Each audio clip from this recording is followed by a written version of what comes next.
সেইকাৰণে মই আপোনালোকৰ ওচৰলৈ এই সৰু অকণমান কথা ভিডিঅ' এটা লৈ আহিছোঁ। আজি হ'ল অক্টোবৰৰ 1 তাৰিখ। অহাকাইলৈ মহালয়া আছে। অক্টোবৰৰ 2 তাৰিখ গান্ধী জয়ন্তীও আছে। গতিকে অহাকাইলৈৰ পৰা আমাৰ দুৰ্গা পূজা আৰম্ভ হ'ব, শাৰদীয় দুৰ্গা পূজা। গতিকে আপোনালোক সকলোলৈকে মোৰ ফালৰ পৰা শাৰদীয় দুৰ্গা পূজাৰ শুভেচ্ছা জনালোঁ।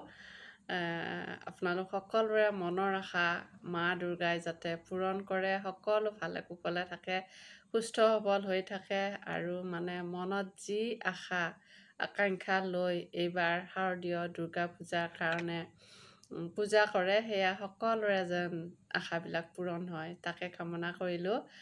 আৰু মোৰ ফ্ৰেণ্ডসকলকো মই দুৰ্গা পূজাৰ একদম স্পেচিয়েলকৈ শুভেচ্ছা জনাব ইচ্ছা কৰিছোঁ। সেইকাৰণে এই সময়খিনি আপোনালোকৰ লগত শ্বেয়াৰ কৰিছোঁ। আৰু এতিয়া প্ৰায় 8টামান বাজু হৈছে। গতিকে আপোনালোকে মোৰ এই সৰু মেছেজটো চাব বুলি আশা কৰিছোঁ, তাৰে কামনা কৰিছোঁ।